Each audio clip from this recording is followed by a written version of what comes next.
Vamos falar sobre oração? Parece que a gente precisa aprender, evoluir, caminhar um pouco mais nesse tema quando o assunto é oração. Ao mesmo tempo que pode ser algo simples, se torna algo complexo. Por quê? Porque nós não falamos com as pessoas do jeito que nós queremos ou às vezes gostaríamos de falar, mas falamos como devemos, como deve ser falado. Eu não me dirijo a uma autoridade tratando-a de qualquer modo, exigindo, cobrando, pedindo do jeito que eu quero. As coisas não funcionam assim. E com Deus? Por que as pessoas acham, pensam que podem falar com Ele de qualquer jeito e Ele vai atendê-las? De onde vem essa convicção, essa visão? Com certeza não é da Bíblia. Porque na Bíblia nós aprendemos o modo correto de falar com Deus, de pedir. E oração é pedido. Oração é súplica, é intercessão, é clamor. São as várias formas, várias maneiras que temos de dirigir a Deus os nossos pedidos. Então a oração é uma dessa forma ou uma dessas maneiras que nós temos de nos dirigir a Deus. Mas há um jeito certo de fazer as coisas. E para nós, isso está na Bíblia. Não é do nosso jeito, mas é do jeito que está escrito na Bíblia. Hoje eu quero falar que oração é uma questão de lógica. Há muita gente com dificuldade de orar. Lembro até de uma matéria que li, onde o autor do livro diz que é mais fácil uma pessoa carregar um saco de 80 quilos na cabeça do que dirigir a Deus uma oração. Porque orar é um estado de espírito, de comunhão, de sintonia, de conexão entre você e Deus. Entre aquele que ora e aquele que é o destinatário da oração. Eu selecionei aqui alguns textos bíblicos que nos dão base, fundamento para essa reflexão. Nós vemos aqui no livro do profeta Isaías, capítulo 50, os versículos 2 e 3, escrito assim: Por que razão, quando eu vim, ninguém apareceu? Quando chamei, ninguém respondeu. Acaso se encolheu tanto a minha mão que já não pode remir? Ou já não há força em mim para livrar? Eis que pela minha repreensão faço secar o mar e torno os rios em deserto, até que cheirem mal os seus peixes, pois não havendo água, morrem de sede. Eu visto os céus de negridão e lhes ponho pano de saco por sua coberta. É o próprio Deus quem está falando, através do profeta, dizendo das ações, das medidas que ele toma diante daqueles que não ouvem, não se importam com o que ele fala. E no capítulo 59 do mesmo livro, profeta Isaías, nos versículos 1 e 2 está escrito assim: Eis que a mão do Senhor não está encolhida, para que não possa salvar, e nem surdo o seu ouvido para não poder ouvir. Mas as vossas iniquidades fazem separação entre vós e o vosso Deus. E os vossos pecados encobrem o seu rosto de vós para que vos não ouça. É um problema sério. E não adianta, como já vi e já participei de cultos cujas liturgias, domingo pós domingo, vamos pedir perdão pelos nossos pecados.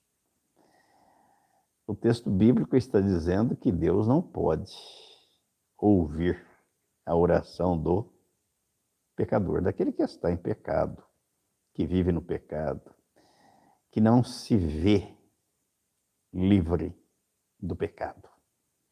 E o livramento do pecado é no corpo de Cristo, na cruz. Quando cremos que fomos atraídos no corpo dele, ele trocou a nossa natureza daquela cruz, implantou em nós a natureza divina. Porque a Bíblia registra com muita clareza que Deus não ouve e não atende a pecadores. É o que está escrito aqui no capítulo 9 do Evangelho, escrito por João. João, capítulo 9, versículo 31. Ele diz: sabemos que Deus não atende a pecadores. Mas, pelo contrário, se alguém teme a Deus e pratica a sua vontade, a este atende. Então vejam que é uma questão de lógica, oração. Na condição de pecador, Deus não vai me atender. Me atende na condição de regenerado, de filho, em Cristo, através de Cristo. Fora isso, não. Então, dá para perceber que a coisa não é do jeito que a gente imagina, pensa, ou que cada um faça do seu jeito. Não é assim. Outros textos nos levam à reflexão e há algumas perguntas, como, por exemplo, se aquele que formou a orelha, o conduto auditivo externo, a cera e os pelos do ouvido, que não deixam a poeira e os insetos alcançarem o ouvido médio, ele não seria capaz de ouvir o que o ser humano pede? Veja que o Salmo 94, no versículo 9, diz assim: o que fez o ouvido, acaso não ouvirá? O que formou os olhos, será que não enxerga? Mas nós vimos no capítulo 59 de Isaías, versículos 1 e 2, que a mão do Senhor não está encolhida, para que não possa salvar, e nem surdo o seu ouvido, para não poder ouvir. O que é que impede Deus de salvar? O que é que impede Deus de ouvir a oração feita por alguém? A condição de quem ora. A salvação ele já realizou, consumou na cruz, através de Jesus Cristo, nos atraindo no corpo dele. Na condição de salvo, de regenerado, Deus ouve e atende as nossas orações conforme a vontade dele, não conforme a nossa vontade. Isso deve sempre ficar bem enfatizado. Deus não atende às nossas vontades, ele faz a vontade dele. E Jesus nos ensinou a orar assim. Ele diz: Pai nosso que estás no céu, santificado seja o teu nome, venha o teu reino e seja feita a tua vontade. Quer dizer, não a minha. E na primeira carta de João também, João diz com muita propriedade que se nós pedirmos alguma coisa segundo a vontade dele, não segundo a nossa vontade, ele nos atende. Então nós devemos ter a humildade e concordar com o que está escrito na Bíblia Sagrada e passar a orar de acordo com o modelo do figurino divino estabelecido por Deus.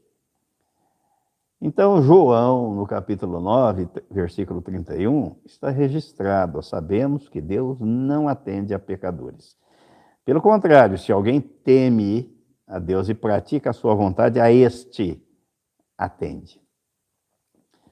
Os textos nos levam a reflexão em forma de perguntas. Em forma de perguntas. Jesus disse que estas palavras em relação à oração, elas devem ficar cravadas e gravadas na nossa mente e no nosso coração. Jesus enfatizou, incentivou, estimulou a orarmos. Mateus, no capítulo 7, versículo 7 ao 11, são as palavras do Senhor Jesus, postas nessa ordem: pedi e dar-se-vos-á. Buscai e achareis, batei e abrir-se-vos-á. Pois todo o que pede recebe, o que busca encontra, quem bate, abrir-se-lhe-á. Ou qual dentre vós é o homem que, se porventura o filho lhe pedir pão, lhe dará pedra? Ou se lhe pedir um peixe, lhe dará uma cobra? Ora, se vós que sois maus, sabeis dar boas dádivas aos vossos filhos, quanto mais o vosso Pai, que está nos céus, dará boas coisas aos que lhe pedirem? Sabendo que Deus não ouve e não atende a toda e qualquer oração, vamos descobrir alguns passos importantes para fazermos um pedido da forma correta, bem feito, fundamentado nas Escrituras Sagradas, a fim de sermos atendidos.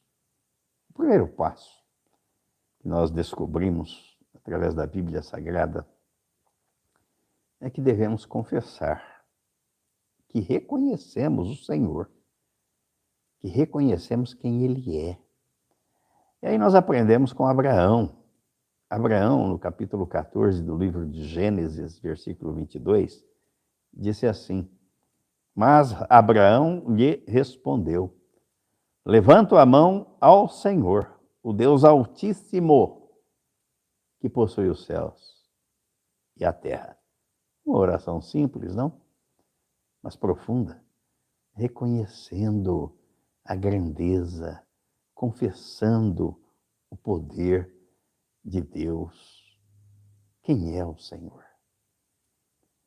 Ele é o comandante supremo, é o Criador de todas as coisas, é o nosso Senhor, Pai do nosso Senhor e Salvador Jesus Cristo, é o Deus Espírito Santo, que está aqui nos nossos dias, nestes dias, nesta era, até o dia da volta de Jesus. É Ele, a pessoa mais importante, e a quem muitos, ou a maioria, não dá importância alguma. Como é que Ele vai ouvir e atender orações nesse sentido? Pense nisso. Ainda, se quisermos ver o poder de Deus, a resposta às orações, é preciso começar confessando e reconhecendo quem Ele é. O segundo passo para a obtenção do êxito na oração é ser explícito, claro, objetivo no pedido. Infelizmente, aqui muitos tropeçam. Como diz Tiago, pedem mal. Pedem para esbanjar nos seus próprios prazeres. E com certeza Deus não vai atender a esta oração. Terceiro passo é a adoração. Esse deve ser um momento de absoluta devoção, de colocar o Senhor, de amar o Senhor acima de tudo e de todas as coisas. Em primeiro lugar, a primazia. Sem isso, Ele não vai atender, não vai ouvir a sua oração. O quarto passo é o momento de intimidade com Deus, na demonstração de amor àquele a quem estamos dirigindo as nossas orações. Ele ficará feliz?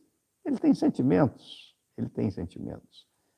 O Espírito de Deus se entristece, chora, diante daquilo que a humanidade faz, contrária à sua palavra.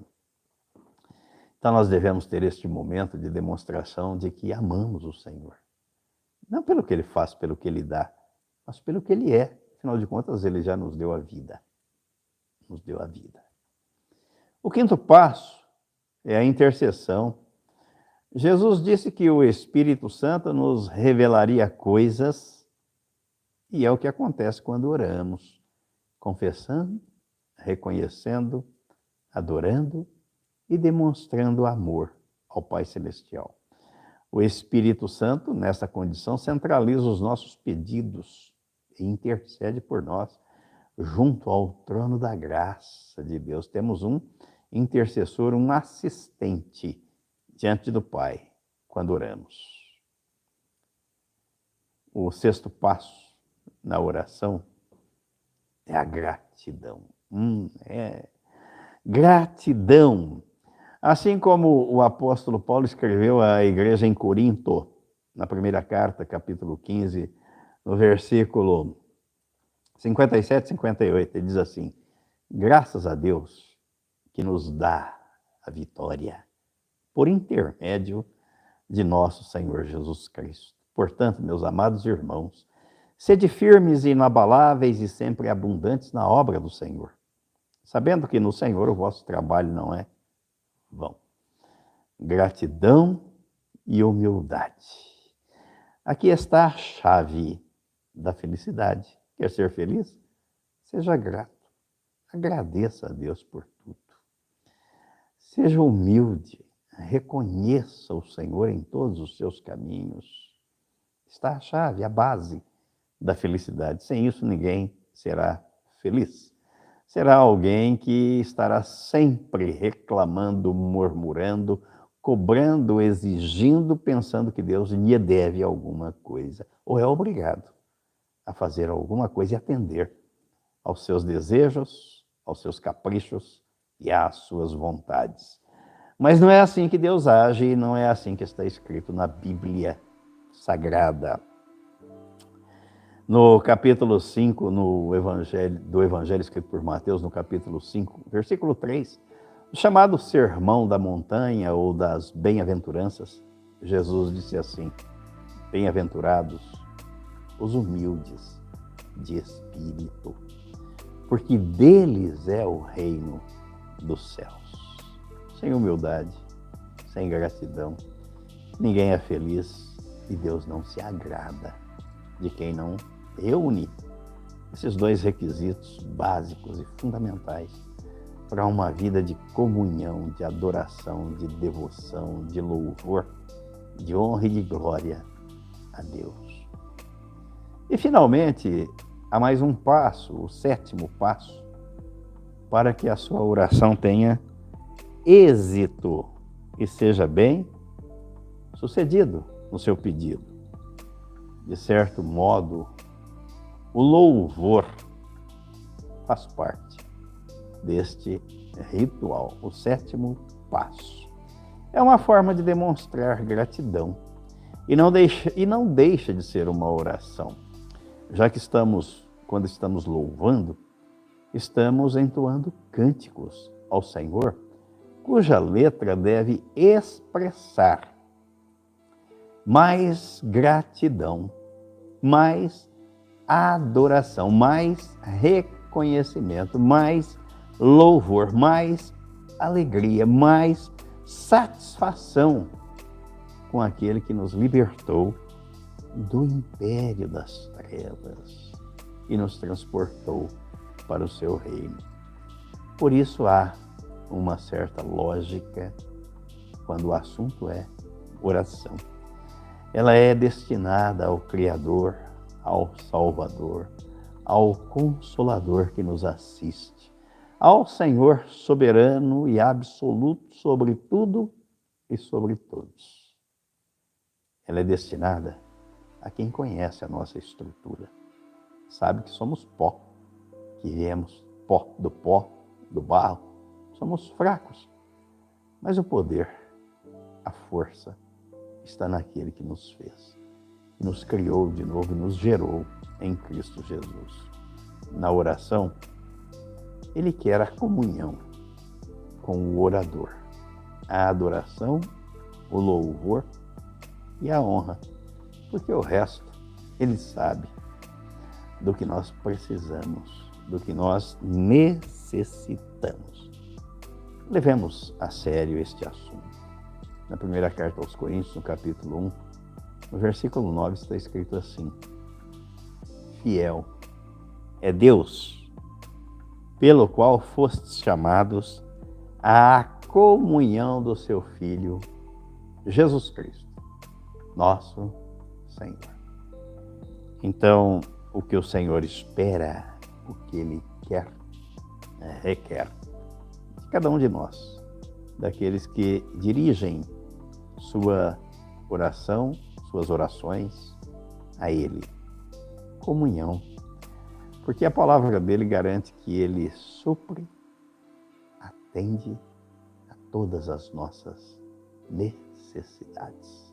Sabe quais são elas, melhor do que nós mesmos. E atende a cada uma delas. Está esperando a contrapartida da comunhão, do louvor, da adoração. Espero que tenha contribuído para que tenhamos uma reflexão, pensemos um pouco sobre este assunto que é muito sério. Deus te abençoe. Até a próxima. Em nome de Jesus. Um abraço. Graça e paz.